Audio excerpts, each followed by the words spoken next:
ओम नमः शिवाय। जीवन में धर्म की बहुत बड़ी आवश्यकता होती है। धर्मो रक्षति रक्षिता। धर्म हमारी रक्षा करता है। राम जी जब वन को जाते हैं तो कहते हैं भाई आपके पास सेना नहीं है, हथियार नहीं है बड़े बड़े, आप जो है कैसे रावण से विजय प्राप्त करेंगे। तो उन्होंने कहते हैं सौरज धीरज तहिर रस चाका, सत्यशील दृढ़ ध्वजा पताका।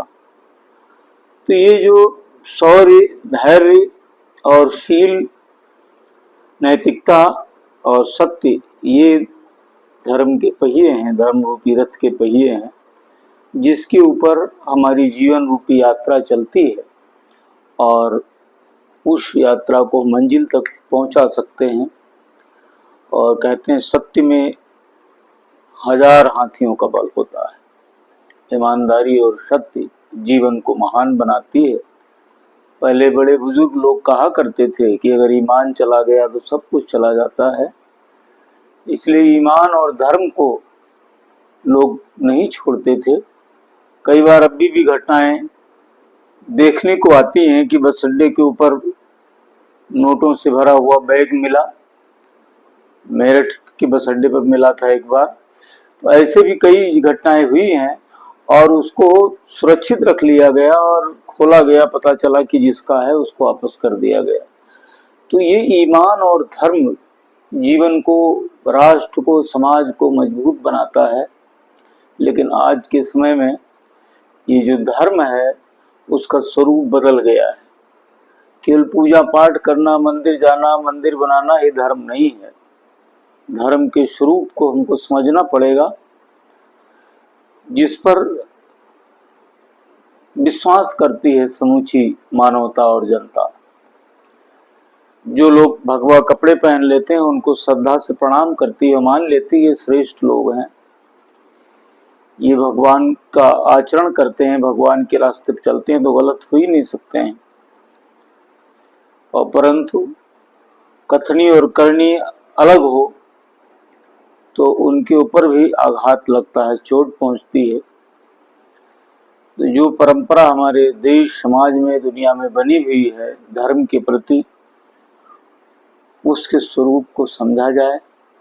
और धर्म कोई सीमा में बंधा हुआ नहीं है कि क्षेत्र में, राष्ट्र में बंधा हुआ हो। ये धर्म समूचे विश्व में है। यही चीजें अलग अलग भाषाओं में बोली जाती हैं। धर्म की साधनाएं वही साधनाएं हैं जो कहती हैं कि हमको संयमित रहना चाहिए, ब्रह्मचर्य का पालन करिए तो ब्रह्म की शक्ति आपके अंदर उतरेगी और सुरक्षित रहेगी। और फिर उसके द्वारा आपकी साधना के पुष्प लगेंगे, पल्लवित होगी, आपका जीवन मजबूत होगा। हिमालय की तरह दृढ़ आचरण जब बन जाएगा तो बड़ी बड़ी मुसीबतें भी आएंगी, आपके टकरा कर चली जाएंगी, आपका चरित्र नहीं डिगेगा और आप आगे बढ़ते हुए चले जाएंगे। तो धर्म जो होता है वही हमारा गुरु है, वही हमारा मार्गदर्शक है और वही हमारी साधना का आधारशिला खड़ा करता है। और फिर हमारी आत्मा, चरित्र, चिंतन सब मजबूत हो जाता है, ज्ञान का दीप जल जाता है और उस ज्ञान के दीप से हम समाज को जागृत करते हैं, प्रशिक्षित करते हैं। क्योंकि जब हम ज्ञान आ जाएगा, प्रज्ञा आ जाएगी हमारे पास, तब हम, जो लोग ज्ञानी नहीं हैं, जो लोग अज्ञान अंधकार में पड़े हुए हैं, हम अपनी बौद्धिक शक्ति से उनके दिल और दिमाग को समझेंगे और उनको उन्हीं की भाषा में, सरल भाषा में हम धर्म को समझाएंगे और धर्म की महत्ता बताएंगे। क्योंकि धर्म हमारी रक्षा करता है, धर्म में ऊंचा उठाता है और हमारे जीवन को सफल बनाता है। तो जिसके अंदर धर्म आ जाएगा वो दुनिया में कहीं भी रहे, धर्म उसकी रक्षा करेगा और एक दिन वो सफल होता चला जाएगा, अपने दोष दुर्गुणों को जीत लेगा। फिर संसार उसको पराजित नहीं कर सकता है, संसार की बुराइयां उसे पराजित नहीं कर सकती। मान अपमान से वो परे हो जाता है। तो पहले हमको अपने धर्म को मजबूती से पकड़ना चाहिए, और जो लोग मजबूती से धर्म को नहीं पकड़ते हैं तो उनका भी पतन होता है, और जिस समाज में रहते हैं उसका भी पतन होता है, और राष्ट्र की परंपराएं जो होती हैं वो भी धूमिल होती हैं, उनका भी ह्रास होता है। इसलिए हमें आज की परिस्थितियों को देखते हुए विचार आया कि लोगों का चरित्र और चिंतन गिर रहा है, तो राष्ट्र और समाज की उन्नति कैसे होगी।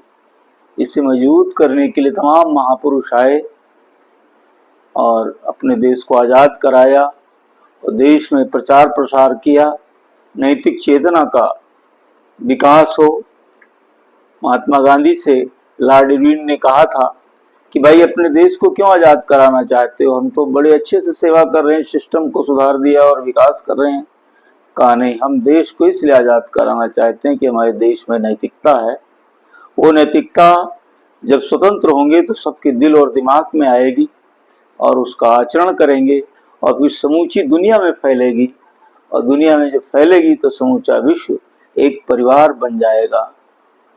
तो ये एक जो बात है ये बहुत बड़ी बात है, और इसके विकास में तमाम महापुरुष लगे हुए हैं, हम लोग भी और आप सब लोग भी लगे रहें, और जो जहां है वहां से प्रयास करें तो ईश्वर की कृपा मिलेगी और आत्मबल आपका बढ़ेगा। इस वीडियो को जन जन तक पहुंचाएं, लोगों में नैतिक चेतना के विकास का प्रयास करें। हर हर महादेव। जय शिव शंभू।